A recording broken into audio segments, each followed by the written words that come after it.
everybody. Welcome to the Conscious Contact Speaker Group of Alcoholics Anonymous. My name is Brian and I am an alcoholic. We'll get things started here. A reminder that this group has a website and a Facebook page. It'll keep you informed on upcoming speakers and events for this group. We have an event coming up on December 14th of December.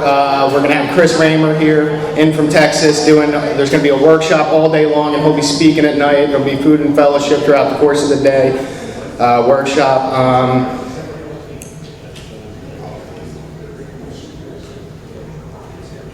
Oh yeah, that might not be here, so stay tuned to the announcements at the beginning of the meetings and pay attention to the website because we'll probably inform you as we get closer to the date as to where exactly that's going to be. The food and the fellowship here starts at 8 o'clock, so if you miss the shrimp and lobster tail appetizer, get here early next week and you won't miss out.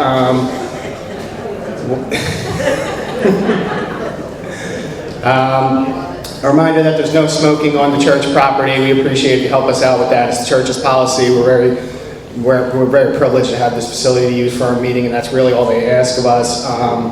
Nick's going to come up here and chair the meeting. Enjoy yourself, guys.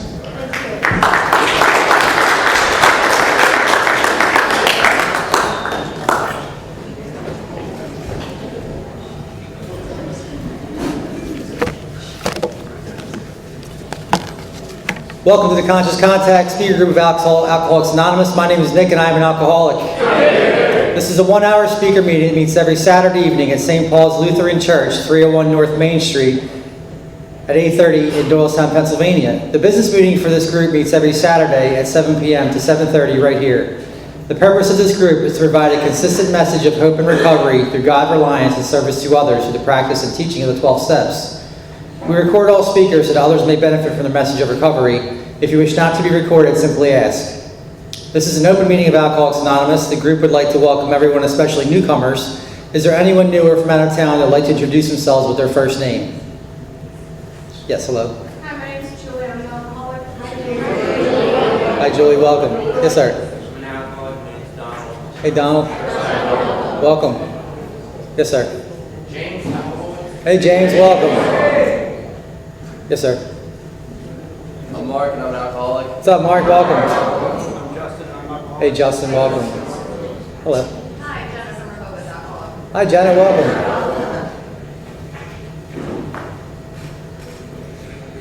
The Conscious Contact Speaker Group encourages sponsorship. When anyone with working knowledge of the 12 steps is willing to sponsor, please raise your hands.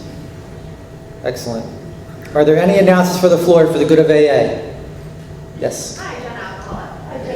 Deleware Young People of Alcoholics Anonymous has its business meeting tomorrow in St. George, Delaware, in St. George United Methodist Church. We'll be planning our next event, which will be a How to Survive the Holidays Sober workshop with cooking, baking, decorating, and AA trivia. So if you're interested in planning that event or attending and eating free cookies, please see me out. Thank you. We have meeting lists and big books on easy terms. Please see me or any home group member after the meeting. If you cannot afford a big book, the Conscious Contact Speaker Group will give you one at no charge. Anyone willing to make donations for the purchase of big books and CDs to help those who can't afford them can put donations in the jar on the table marked Big Book and CD Donations. If you'd like a CD of any speaker past or present, please see myself or Ron before or after the meeting. They're available free of charge. And with that, I have Eric to come up and read the AA preamble.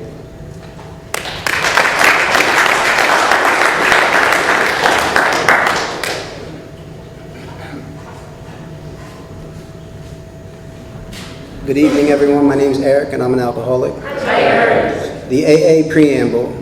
Alcoholics Anonymous is a fellowship of men and women who share their experience, strength, and hope with each other that they may solve their common problem and help others to recover from alcoholism. The only requirement for membership is a desire to stop drinking. There are no dues or fees for AA membership. We are self-supporting through our own contributions. AA is not allied with any sect, denomination, politics, organization, or institution, does not wish to engage in any controversy, neither endorses nor opposes any causes. Our primary purpose is to stay sober and help other alcoholics to achieve sobriety. I'm now going to have Mike come up and read the 12 steps. Mike.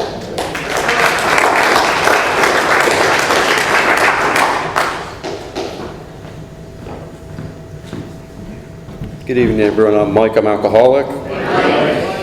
These are the 12 steps of recovery. 1, we admitted we were powerless over alcohol, that our lives had become unmanageable. 2, came to believe that a power greater than ourselves could restore us to sanity.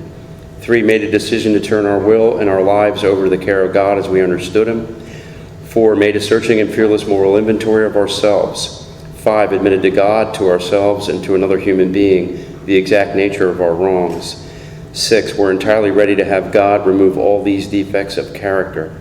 7, humbly asked Him to remove our shortcomings. 8, made a list of all persons we had harmed and became willing to make amends to them all. 9, made direct amends to such people wherever possible, except when to do so would injure them or others. 10, continued to take personal inventory, and when we were wrong, promptly admitted it. 11, sought through prayer and meditation to improve our conscious contact with God as we understood Him, praying only for knowledge of His will for us and the power to carry that out. 12, having had a spiritual awakening as the result of these steps, we tried to carry this message to alcoholics and to practice these principles in all our affairs.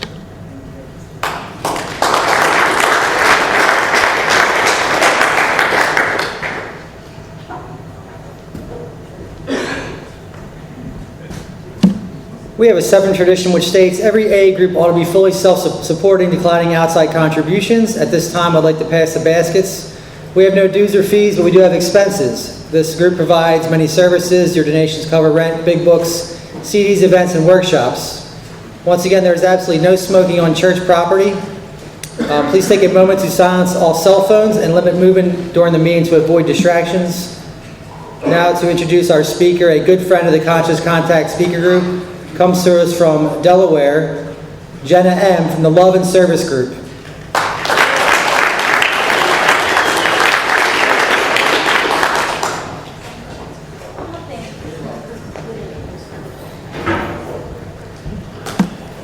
Hi guys, my name is Jenna and I'm a grateful recovered alcoholic. And I gotta say, I love the greeting coming in here. I came in the wrong door, and so it's always a great start when you do that. And I was then made to come up the main entrance anyway and go through a horde of people, and I felt like a champion high-fiving everyone coming down that.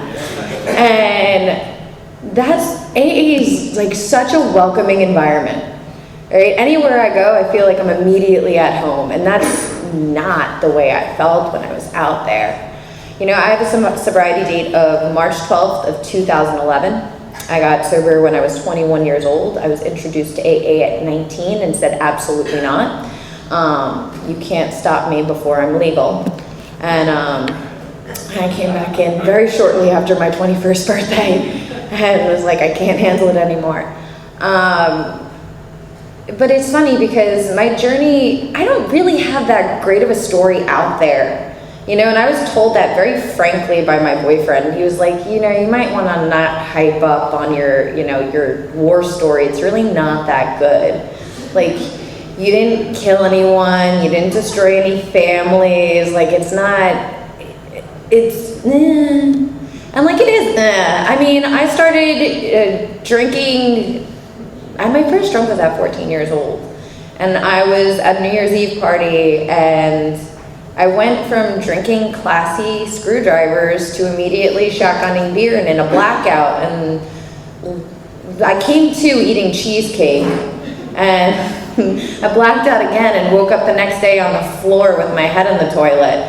And I had no recollection of what happened. And that was at 14, and that was like my first real drink. And I didn't think I had a problem. I thought that that was everyone's experience. I thought everyone blacked out. That's not true, apparently. Normal people don't normally do that. You know, so I swore that I was never gonna drink again, and then at 16 years old, something traumatic 16 event happened with a boy, and he liked another girl, and I drank at his friend's party, and this was a humiliating experience. And I'll share this because this is what my drinking looks like, and I have to be reminded of it. At 16 years old, I was there, and I drank too much. I didn't know how to drink, let's be real. I drank vodka out of a bottle that said flavored Bacardi, And I thought that because it was flavored, meant I didn't need to chase it with anything. So I downed the whole bottle. Didn't really know. And everyone saw me sitting on the couch swaying. And they all started screaming at the same time, "Run to the bathroom, run to the bathroom." And I didn't. But I did vomit into my hands and catch it. And everyone clapped. Until I threw it over my shoulder onto the couch. Didn't end well, and that was the beginning. Like, that's the beginning of my alcoholism. That's just the tip. Can I sit? It's just, yeah. Oh my God.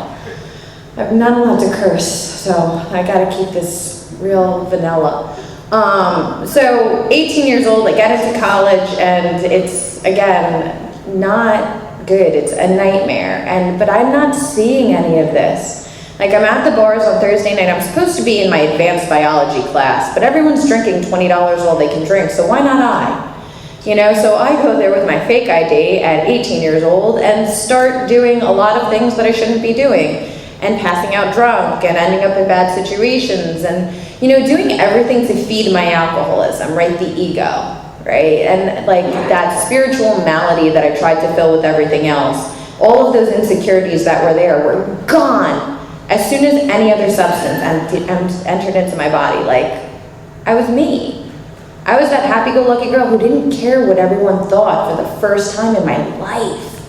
That brain that was constantly going, that I was like, what are they thinking? Are they thinking of me? Everything's about me, right? That person, they're looking at me funny. I can tell right now it's about me. Everything. In my head, I was constantly paranoid.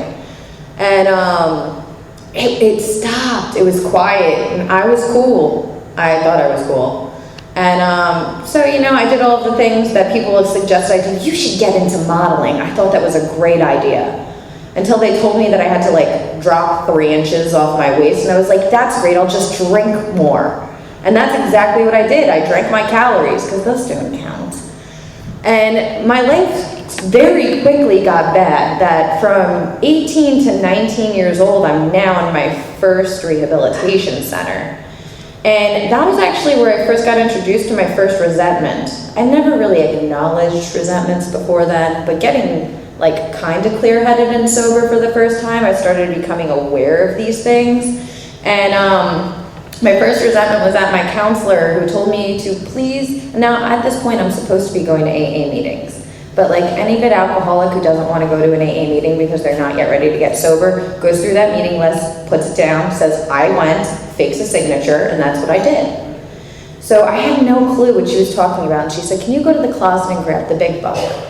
So I walked into the closet, and I'm looking, and I'm looking, and I'm looking, and I'm looking, and I just like stormed off, and like I came in, I was like, listen, miss, there's not one book in that cabinet bigger than the other. I don't know what you're talking about. And she, obviously, it gave it away that I had not been going to AA meetings. So shortly after being called out on my baloney, I exited the rehab facility and didn't look back. You know, and then again, it gets worse. It never gets better when I'm out there. It never gets better without this solution. And I wanted to throw everyone a rehab graduation party. Like that was my thing, but I wasn't in the rehab anymore, but I was like really proud of everyone else for graduating and completing. So I thought that it would be great to celebrate by going bar hopping, because now we had enough self-knowledge. So I called up everyone from this rehab and I told them, I was like, listen, I think it's time, you know, we should celebrate. You know what you're doing, let's go. And everyone said yes. Except for this one guy who I called, and he's like, I can't do that. And I was like, why? Didn't you just graduate rehab? Like, you know what you're doing? And he's like, I'm in AA. You're still in that thing? Why? Like, I couldn't even. And he was like, you know, do I think for a little bit I could control my drinking? Absolutely. But eventually, do I think my disease would catch up with me, kill me? Yeah, I know it would. He's like, if you ever feel like you're hopeless and you need a solution and this isn't the way of life for you, like, this is my home group. Monday nights, 8 p.m., show up there. It took me 2 years. At 21 years old, I finally walked into that room beaten. And I don't know what happened, but I walked into AA one day. My last drunk looks like this. I went to that meeting on a Monday, right? And I wasn't having it. Like, I understood meetings, I understood fellowship, I really liked the free cigarettes. And that people would put up with me complaining for like 15 minutes and just ranting, and it was great. I got to express myself freely in the rooms and hold people hostage. And it was a Friday night and I had my last drink. I went out, this guy, and I was at a community college, my probably second or third one at the time. And I'm standing in a parking lot and this guy walks over to my car window and he taps on it. It was rolled down, so didn't understand that. But like, I was smoking out the car window and I knew he was gonna ask me for a lighter, so I just rolled it down a little bit lower and I just handed him the lighter. And he was like, actually, I want to ask you a question. I was like, what? He's like, do you want to go on a date with me? And I was like, I mean, there's this bar I know, like if you want to go this weekend, we can go drinking. And he was like, you know, I'm in AA. I only drink every other weekend. And this weekend I'm off. So I had really big misconceptions about this program entering it. But he was off from drinking that weekend, and I went to the diner with him, and I ordered a French onion soup that was the only solid food he had already ate. He was just there to kind of like watch what I was doing, I guess. And he sat there and we talked. I remember none of it. I think I remember his name. But ultimately, I ended up with a $250 bill. Like, I lived in New York City at this time, so taxes, prices, exorbitant, but I only ordered a French onion soup. The rest was liquor. And I was a waitress back in the day, so I would never skimp anyone on the bill. So I politely paid the bill, and when the waitress wasn't looking, it was the middle of winter, I stuck 4, 5, 6 bottles from the bar into my jacket and left. We were even. Proceeded to drink those while driving. At this point, I'm by choice homeless, but at some point during this blackout, decided to text my mother and let her know that I'd be coming home for the evening. Don't know why I did that either. And because of that, she anticipated seeing me at this point, which I was 87 pounds and with kidney failure. She knew I wasn't feeding myself. She knew I was a mess, and she got me chicken selects from McDonald's. And she left them on the oven, and she left me a text message saying that she left food for me. And in my drunk stupor, I walked in, preheated the oven, and stuck the entire cardboard box in it. Passed out drunk on the couch in the basement, and my mom woke up to the smell of her house on fire. I remember that like yesterday, she ran down those stairs and she was screaming at me. Just screaming, and all I could remember is, you're ruining my drunk. Like, just leave me alone. You're miserable, just go away. And she went into my car, she was trying to find my keys so that she could reprimand me and take my keys away, but haha, I didn't know where they were. She couldn't find them either. They were in my side door, I left them in the car door. Go figure. So she went into my car because it was unlocked, and she found 4 bottles. I'd finished 2 of them before I got there. But 4 bottles, I don't know where the guy went either. I'm pretty sure I picked him up. I don't know how I got home. But, so she finds the bottles in the back seat, and she comes in, and I was a selfless drunk. I stole her a bottle of Chambord because it was her favorite liqueur. So I figured that'd be my gift to her, like, you're letting me stay here for the night, I got you Chambord, didn't pay for it, but, you know. So she finds all these bottles. She kept the Chambord, by the way, don't be fooled. But she took the bottle of vodka and came downstairs and she said, this is what you love so much, you can have it. And she doused me in vodka. I woke up at Saturday morning, and I said to my mom, I was like, I'm going to an AA meeting. And she looked at me and she laughed and she said, I don't know why you bother. You're just gonna die like this. She's like, it's not worth it. And you know, sometimes that ego, it can be a really good thing, because I got that fierce determination to prove her wrong. And I walked into a Saturday morning meeting, an hour and a half away. It was a young person's meeting. I had no idea that there were closer ones. But I knew that this meeting had chocolate cream cheese for the bagels, so I was a little hungover and totally sold on that. And I drove to this meeting, and for the first time, like something happened. Like it was just different. And this guy that I really respected, that I knew from rehab, he was doing really well. He had 7 months. I could not fathom 7 months. When they said, does anyone have 1 day? He stood up and said, you know, I had 7 months, and I went on vacation and I gave it away, and I need to pick up a 1 day coin. And when he did that, it gave me the courage to finally, for the first time, say that I had 1 day. Not that people didn't know I reeked of vodka and looked like a hot mess. But people came up to me after the meeting and asked me if I had a sponsor, and did I want to get a sponsor? And it didn't matter if I didn't want to get a sponsor, I was going to get one now. And they told me to pick a woman in the room and just ask her to be my sponsor. And I picked this girl, and she had really cool sneakers and a really hot guy sitting next to her, and I was like, that's it, that's my sponsor. 3 months later, I was suicidal and debating why I ever entered this program, as she spread my entire story around the rooms of AA. I didn't know what pick a sponsor who has what you want meant. To me, it means something very different now. And it means picking someone who's had that spiritual awakening and spiritual experience, who has a thorough working knowledge of not just the steps in that big book, but implements it.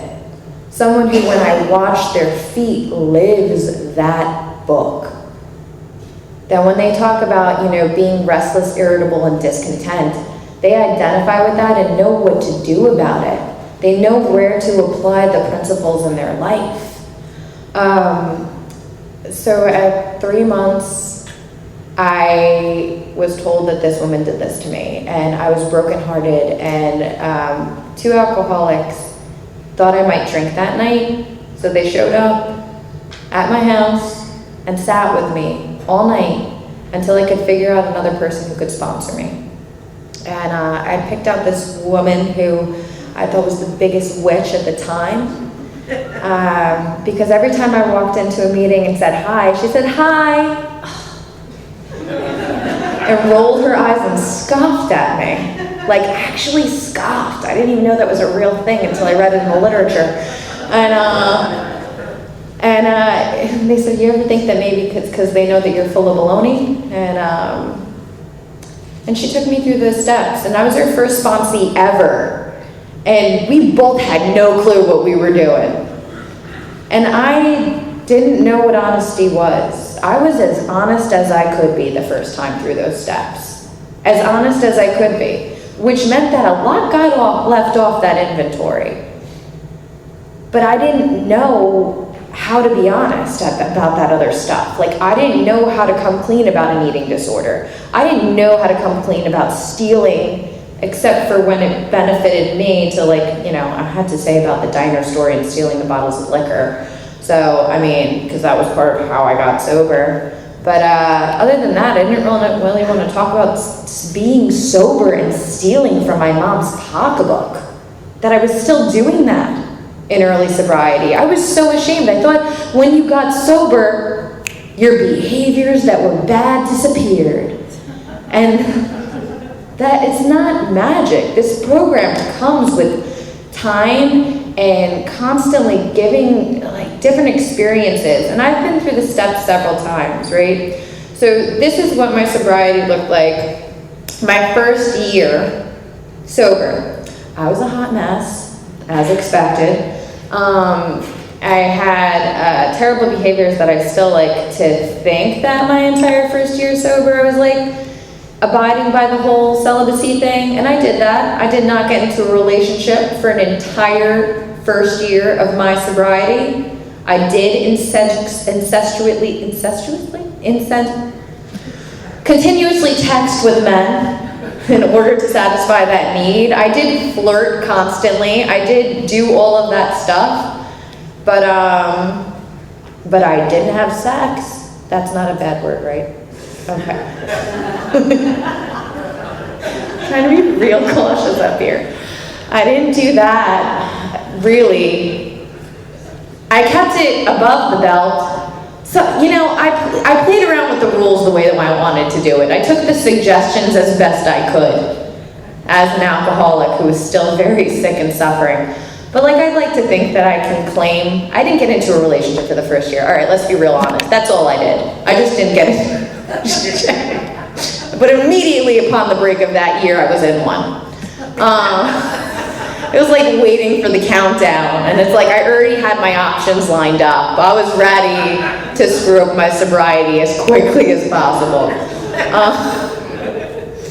It's like, you want a real spiritual downfall, find a guy who's going to date you in early sobriety. Because you're as sick as the person you're sleeping with, right? That's what I was taught. And I had to learn that the hard way over and over and over again. But I met after the first one who was a little insane codependent, and I loved that. Man, this is going downhill real fast. I met a guy who was really nice and also very codependent, and somehow, some way, I must have convinced him he was an alcoholic because he never drank before me and then started coming to AA meetings, and I didn't mind it. I now had someone to come to them with me, and I was like, this is cool. This is great. I got a partner who now understands me, who's super empathetic.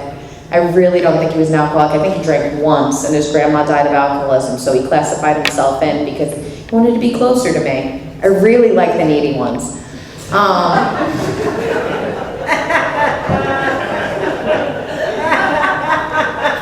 Jesus Christ, this is not what I expected to come out tonight.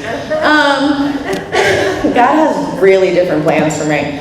But what ends up happening is, I went through the steps the first time, and there was this amazing connection that happened with my third step, right? And I was through the steps within my first 6 months of sobriety. So I was sponsoring probably less than 6 months sober. I was entrusted with the lives of other women, which was a really scary thing, until I learned you can't really screw it up unless you're dishonest with them. But here's the thing, if I can't get honest with myself, how can I get really honest with another alcoholic? So obviously none of those sponsor you stuck. I had to really learn how to be honest and vulnerable in this program, and that took about 6 years.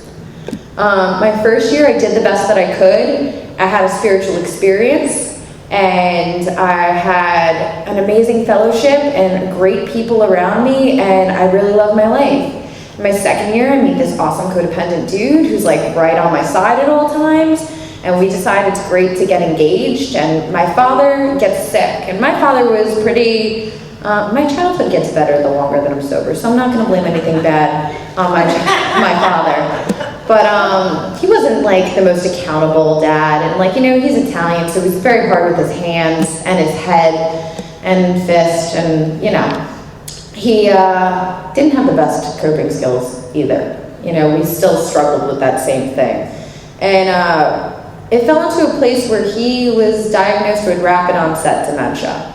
And I watched this man who, although extremely strict, anytime I got into trouble with the law, was right there to pick me up. He was right there to save my life. He was right there to help me. He wasn't a loving person, but he always liked being a hero, and he was my hero. My mother and dad did the best that they could. They did the best that they could. And I'm adopted. I grew up in a household with 40 cousins. None of them even smoke cigarettes. Nothing. They don't even have a caffeine addiction. Nothing. And I'm there, and I'm doing everything. And they just didn't know what to do with me. What do you do with that? And my mother always says, still to this day, I hope you have a daughter just like you. And she doesn't mean it nicely. She means it as a penalty, reparations for my sins type thing. It's that Catholic guilt. Man, tangents. So my dad, rapid onset dementia, and I got to, in my second year of sobriety, go from a person who hated him and who was resentful at him, who got to help him and feed him and change his diaper, and watch this man go from a person who was my hero to a person that I had to care for, and I watched my father starve to death. And I didn't have to do it alone. My sponsor was right by my side. My fellowship was right by my side. that funeral was filled with so many amazing people. You know, it's profound what this fellowship can do. So that happens, I get engaged to the guy who's super awesome, but then I start like, you know, I'm an alcoholic, so I start nitpicking things, you know, like a little perfectionist there. And like, I didn't really like how immediately after dinner he set up his cereal box and cereal for the next morning. Like, he had really bad OCD and it was starting to get on my nerves. And if I didn't cook the same thing on our Wednesday nights, like he got real irritable, or if the show that we were supposed to watch, like he just didn't deal with his anxiety well, and I was getting bored. And so I decided to call off the engagement. And not in a spiritual manner, right? Like, I did the alcoholic thing, which was slowly distance myself, make him get angry, and then wait for the moment that I pushed him too far and blamed it all on him. And you know, like, that's what I did with my relationships. My best way of running from them was, I also was really big on reputation management and caring what other people thought. So I wanted to walk away, like, with my health head high. It wasn't my fault. That's how I was as an alcoholic. It wasn't my fault. You know, everything in my life was incomprehensible demoralization. Everything in my life was chaos and catastrophe. You know, I like to blame other things for my alcoholism, but the fact of the matter is, I liked the effects produced by alcohol, and I liked the effects produced by alcoholism and those alcoholic behaviors. I did. I liked being able to walk away with my reputation and not my tail between my legs. So that's how I ended that engagement. My sponsor said, you might want to look at that. No, thank you. She said, you might want to go through your steps again, but that's work. So I did the next best thing. I focused on myself and, you know, promoted nightclubs for the next 9 months in my sobriety. I was a big nights club promoter in New York City throughout a lot of my sobriety. And my sponsor, my whole first year sober, kept on saying, if you keep going to the barbershop, you're gonna get a haircut. And I kept on saying, not if I like my hair the way that it is. And I fought her so hard on everything. I really was. I was so rebellious, and I wonder why my sponsees are the same. See, my mom's wish came true. You know, at this point, I'm like starting to get like bored again. So I meet this guy, and he's adventurous, and he's like the total opposite of me. And he's probably exactly like me, but I just didn't want to see it. And he was nuts, and he was adventurous, and he was crazy, and he was all over the place. And I was married to him within a 6-month period. Like, that was it. Like, I found the one. Right? And this is how it works when you find the one. You know, that your sponsor says, there are so many red flags. Red flag, red flag. I took red flags like they were challenges. Challenge accepted. And like, this was my challenge. She was my new challenge. And so we decided to get married, not tell anyone, tell everyone after the fact, because we knew they were going to give us hell about it. And then, you know, he was a really good manipulator, better than me, which was shocking. And he took me, like, I took him on our honeymoon for 3 months.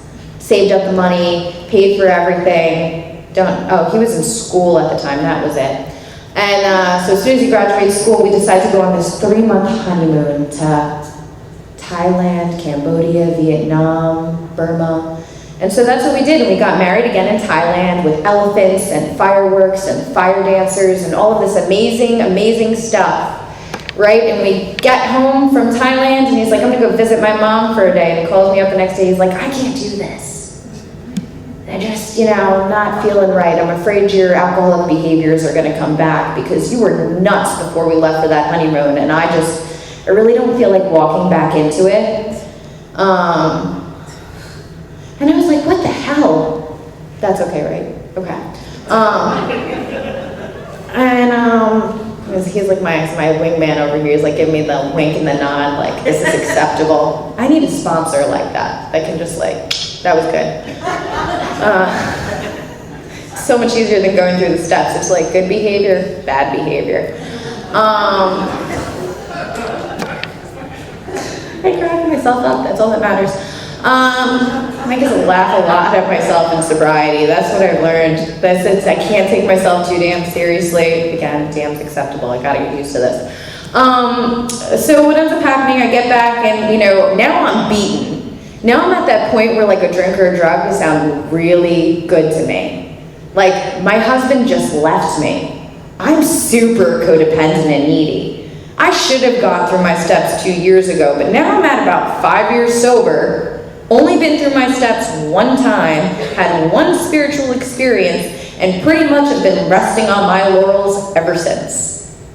And that looks like an insane angry chick who throws stuff at walls and is just irritable and discontent with life.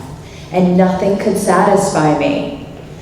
I did the best that I could do, and I started going through my steps, and I started changing, and my husband immediately saw this, and he said, you know what, let's try this again.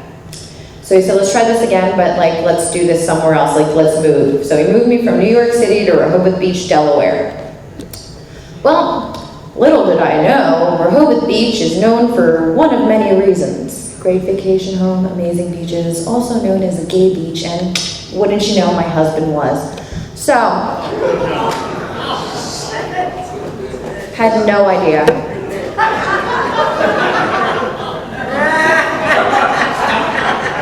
Do you know what it's like going on someone's phone and opening up their Grindr account? Like, disgraceful.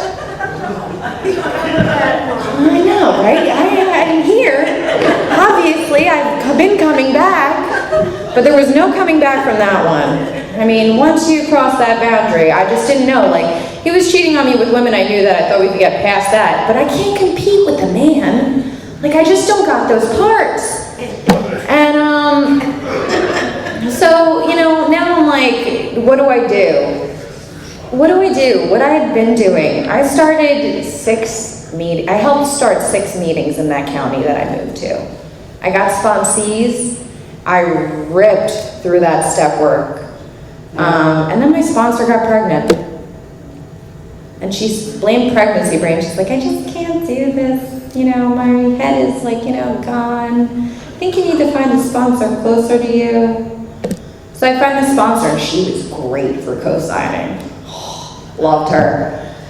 I was just like, so do I need to go through the steps again? She's like, you've been through them, right? I was like, yeah. She's like, we'll just go for coffee once a week. I was like, yeah. Where were you all my life? Needless to say, I didn't get better. So I'm with this one for a little bit, and focusing on my sponsees, and I'm picking the real crazy ones. And that's what I'm thinking. I'm picking crazy sponsees, not I'm insane and so are they, and we're just feeding each other insanity. And that's what was happening. It was constant calamity and chaos throughout all of my sponsee relationships. And I sponsor men and women. And I always have these rules, right? I have one rule. I have like 20 rules. It's always like, I have one rule. Don't screw your sponsee sister. And then they screw their sponsee sister. I'm like, I have one rule. Call me before you screw your sponsee sister. Let's talk about this first. Where's your head at? And mainly it was the women preying on the men, actually. Go figure.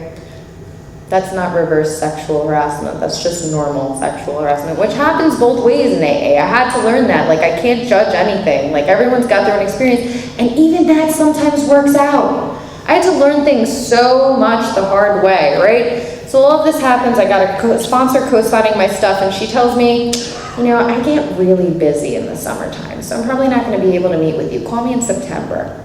Cool, I got off from the summer. This is great. And at the end of the summer, she says, life's gotten really busy, I just don't think. We were meeting for coffee for 30 minutes once a week. You're that busy? Are you kidding me? So I get this other sponsor. And he's awesome, and I love him, and I knew him from New York, and he's a paisano, and like, you know, my real Italian heritage, and blah, blah, blah. And I grew up with his son, and this is great. And he gets me, like, through some of the steps, and then he's just like, I really don't feel, you're like my daughter, I really can't hear your sex inventory. This is just really uncomfortable. And I was like, so what are you suggesting? He's like, I think it's best you get another sponsor. And I was like, come on, man. Like, I'm really trying to get through this step work and have another spiritual experience again. Like, now you guys are halting everything. I was not seeing, I'm never seeing the picture. First off, I fight everything like a 4-year-old, let's be real. And then it works out great, and I'm like thinking it's my idea when it wasn't. And so what ends up happening is now, I've already met someone, right? Not how I expected to, but I met someone in the rooms and at an event, and it happened real weird. I was giving him dating advice, and it always happens weird ways. I was giving him dating advice, and somehow we ended up on the phone for 8 hours. It was my first all-nighter. I never even did that when I was out there. And I walked into work at 5 a.m. I work at 5 a.m. and in a treatment center. And I call him up, and I'm still on the phone with him. He goes, hey, you know, we've been talking for about 8 or 9 hours. Do you want to go on a date on Friday? And I was like, you know, I'm only recently divorced. I don't know if this is a good idea. And he was like, well, how about we go on the date on Friday? It's a sober dance. Let's just go, have some fun. He's like, and if it goes well, then that's it. That's it? Yeah, you're in a relationship. What? He's like, it's Delaware. There's a very low population of intelligent female individuals. I don't know if you know this, but I don't know if I'm going to get another chance with someone who can speak clearly and has all their teeth. No. We went on the date. We've been together for 3 years. So like I'm trying to get through all of this stuff so I can have these new spiritual experiences. And my friend invites me to speak at SWACCY in Arizona.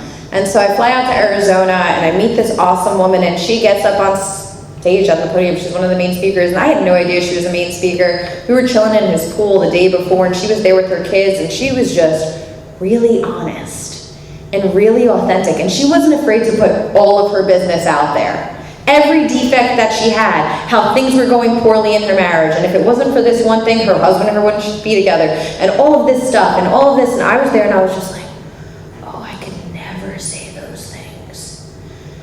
and when this male sponsor that I had said, I think it's best you get a female sponsor, like another sponsor, he didn't suggest female because he knew better. Because if you tell me what to do, I'm going to do the total opposite. And I still have that defined characteristic about me. And so I was talking to my best friend, and you know, we're 10-stepping about something, and he goes to me, he's like, would you like to talk to Nikki? And I was like, I'd love to talk to her. And he was like, well, why don't you just ask her to sponsor you? And I did. And I'm going to tell you something about going through the steps honestly and incorporating into the steps emotional sobriety and the difference that that has made in my life. I was nuts sober because I still had all of those behaviors. Still had all of those isms. I still was restless, irritable, and discontented with everything. And I said I had a God in my life, but me and God's relationship, my higher power, HP, the real OG, whatever you want to call it, we had this odd relationship where it was like, I told God what I wanted, and I was like, here's my prayers. You're not supposed to pray for me, I know that now. This is what I would like to happen. Would be really cool if your will would align with mine. And if we can't make that happen, I can do your will, but I'm not going to do it as a woman of respect and dignity. I'm going to do it kicking and screaming and crying and having meltdowns and just not looking pretty in the process. So that's emotional sobriety. I went through this emotional sobriety workshop, right? And then I got this awesome sponsor. And I finally, at 7 years sober, started getting really honest and vulnerable with another person. And finally, after an 11-year eating disorder came out about it, finally after stealing and robbing stores, my ex-husband was really big in behavioral addictions. He was also a drug dealer. Did I mention this? I had terrible decision-making skills in sobriety. And I didn't know he was a drug dealer until 2 years into the relationship. Just so that we're clear, I was in that big of a denial. Like, I can delude myself into believing anything as an alcoholic. That's my problem. I have built-in forgetters, and I'm really good at believing my own BS. And I had to look at the fact that the only way that me and my husband bonded was when he invited me out with him to rob stores. And I would have done anything for his attention and his love. And I had to look at the fact that after the marriage, at 5.5 years, 6 years sober, I still stole in order to spite him and myself and give my mom nice Christmas gifts because I felt like she deserved it. That was my amends to her. You know, like that's the sick stuff I can convince myself of when I'm not working with a spiritual solution and when I'm not in the literature. You know, and as much as I can read that literature and know it by heart, because I can quote line by line as good as the next person. And I always could. From day one of walking into this program, I knew that literature. I just had a really big problem with applying it. You know, and that's where the spirituality comes in. It's in the application. And I didn't get that. So I finally got honest with my sponsor, and I went through an honest first step. And really admitting that I'm powerless over alcohol. And you know what's really cool? This time I did a fifth step. I didn't fall asleep through my hour of meditation, which is what I had done in the past. It was always like, meditate for an hour. And I was like, oh, okay. And then I'd fall asleep. It's like my brain could not handle reviewing the first 5 principles. Take this book down off the shelf, review the first 5 principles, meditate on it. This time that I did that, I was stuck on one for probably 30 minutes. Powerless over alcohol. Really? Do I still think almost 9 years later, am I really powerless? Could I have one drink? Maybe. Could I do it safely? I don't know. I literally was sitting there in my head wondering these things. Until it was like, really look at your life and what it did, who it destroyed, how it destroyed you. Like, I am in my strongest moments, powerless over alcohol, and my life is unmanageable unless I have a power greater than myself. The only reason I have the ability to choose today is because I have a power greater than myself working in my life daily, that I choose to acknowledge and honor and respect daily.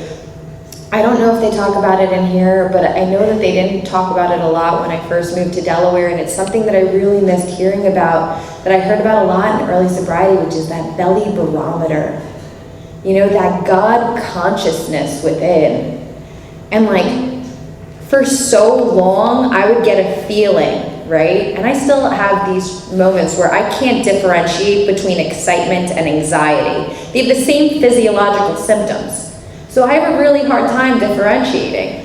So for a long time, I was out there doing really bad stuff and getting that feeling and doing it anyway. To the point where I almost convinced myself that if I get that feeling, I should go through with it. And I had to learn that my belly barometer, when that stuff happened and I wasn't feeling comfortable and I was feeling icky and I was feeling that anxiety, it meant walk away. It didn't mean challenge accepted. It didn't mean let's push the envelope. It meant this is an indication that this is not the will of your higher power. Please back down. And I learned how to do that, right? I learned how to accept that I'm powerless, and that because I'm powerless, that does not mean weakness.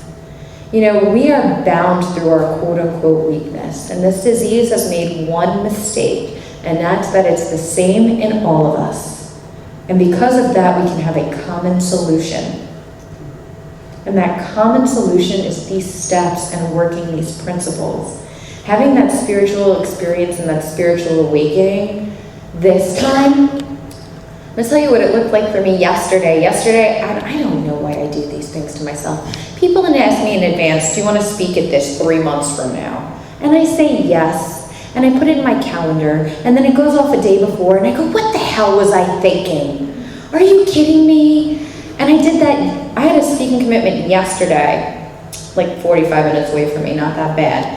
And I'm like, oh my God, what am I doing? Scheduling all of this stuff. And it's like, that's not me, that's God protecting my sobriety. That's God protecting me, allowing me to be of service. I just stepped down as the DCM for my district. I'm now the alt DCM. You know, I'm very heavily involved in all aspects of the service structure. I have the opportunity to speak in workshops on the concepts, which most people don't even know exists. To speak about the charter, they're like, what's that? I'm like, ever see that upside down triangle? Maybe we should, you know. I have the ability to now take my sponsees through the steps, traditions, and concepts. I've always been in service, and I think that's the only way I stayed sober. I wasn't sane. I didn't get sanity because I didn't give up the defects. I didn't go through those steps fully. But I did pick up a drink because every single day I did the best that I freaking could. And I still do, and I'm still flawed. And yesterday, I'm driving to this meeting and it's sunset, and for some reason I was like in a real emo mood. So I put on like this old school band called The Starting Line and started listening to this song, The Best of Me. And for some reason, every good like breakup, get back together song reminds me of my relationship with my higher power. And the lyrics are, tell me what you thought about when you were gone and so alone, the worst is over, you can have the best of me. We got older, but we're still young. We never grew out of this feeling that we won't give up. You know, and then it's a jumping to conclusions made me fall away from you. You know, memories, we reflect on miscommunications and misunderstandings. I'm so glad that this truth has brought back together me and you. And for me, like, I'm bawling my eyes out in the car driving to this meeting, so thankful to my higher power for being there for me. That all it took was willingness to tell the truth. To really, really practice the principle of step 1, honesty. You know, to admit that I'm powerless but not weak. To learn how to be honest. You know, going through this process, there's no right or wrong way, right? But the more time I have, the more able I am to, you know, transcend my own baloney and see more honestly the person that I'm being on a daily basis, and 10th step regularly with other people. And I don't know, the serenity that I have today in my life is not at all what I ever expected it to be, right? I live at a beach. I'm a city girl. They call my county slower lower. You know, I'm from New York City. Like, we don't do slow. Now I do slow. Now I'm okay. People complain about traffic. I'm like, you do not know traffic. My life doesn't look like, at 30 I thought I would be married and with kids, and you know, in my career, and life would look very different than it does now. And today what life looks like is I work a full-time job, a really great job, and I have amazing bosses and coworkers, and I love my job, even though it requires me to wake up at 4 a.m. And I'm in grad school, full-time. And I'm also in another school that the state is paying for me to go so I can get another degree through them because they have so much faith in me. And my boyfriend does not live anywhere near me. He lives in Pittsburgh and he's going to law school. And he's 7 hours away. That's not kids and a family. That's not what my life I thought it would be. You know, he does acting, I do modeling and podcasting. He does this, I do totally not what I would have expected of my life.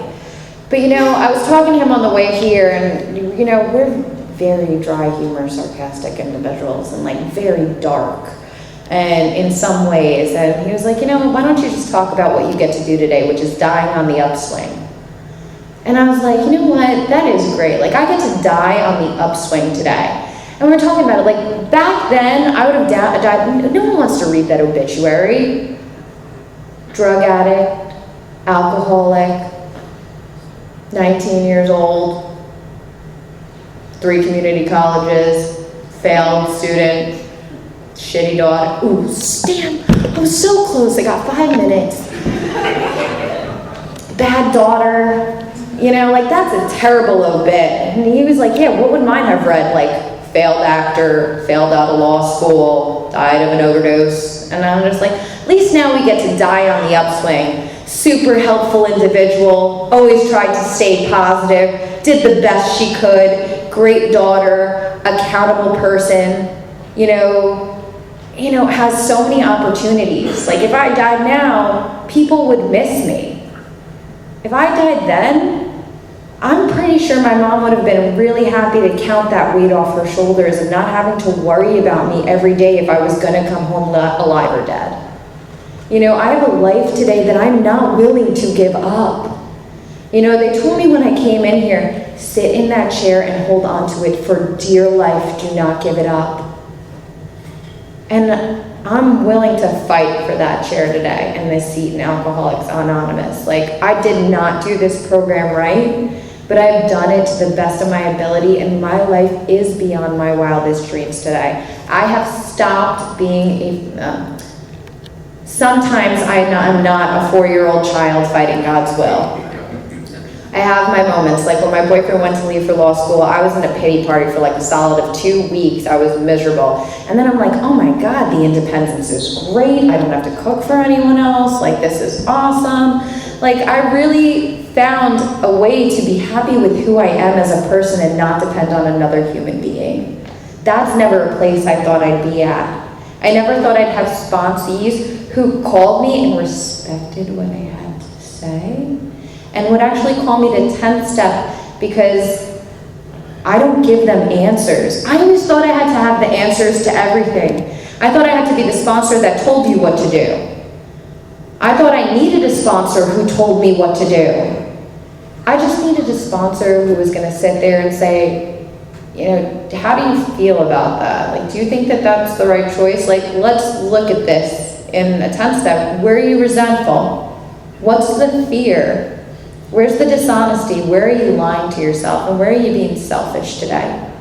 You know, and when I do that, you know, my 11th step at the end of the day is real easy when I do my nightly review and I answer those questions. And I have that relationship with my higher power. I'm able to say, you know what? I did the best that I could, thank you. And I go to sleep, my head on that pillow, happy with who I am. I look at myself in the mirror with pride. And the best thing about this program is I'm able to give away which is so freely given to me. And I don't even do that right. I mean, I had 5 minutes left and I cursed. I mean, and that's my disease. I'll always sabotage it right at the best part or right at the end. You know, it's just, and that's just the reminder to me, like, I have to stay humble. I have to stay honest. I have to stay vigilant because my disease is always wishing and trying to pop up in different ways. I am super proud of myself because I feel like I have done everything I can do to make it to this hour mark. I am from New York. We don't do hour speaker meetings. I was never introduced to this before. This is very difficult. But I think I covered all the steps. I didn't do it in the format people typically do, but the principles are there. And if you can apply these principles and keep this program simple and not overcomplicated, I think that that's where it's at for me today. I can't speak for anyone else, but for me, it's in keeping it simple and practicing the principles in all of my affairs that it really makes the difference. So I really thank you guys tonight for allowing me to be here and to serve you and to serve my higher power. So thanks for letting me share.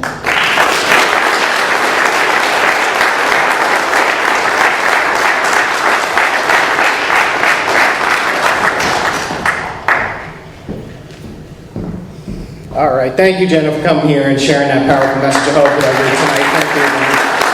A couple of quick announcements and we'll get out of here. There's always a meeting after the meeting, so if you're new or if you're struggling or if you just want to hang out and get a little bit more involved, we'll be hanging out for a little while here. We could always use help cleaning up. We got to put the chairs away. Is it a normal setup for the chairs? We'll do 5 across, 7 rows back on the chairs. We'll probably head to Perkins after the meeting. If you care to join us, it's half-price appetizers. We're working on trying to get Ron a cut of the bills, so your patronage would be greatly appreciated. It's customary for us to form a line and thank our speakers. They come on their own time and expense to share a message with us. And if you care to join us, we have a nice way of closing.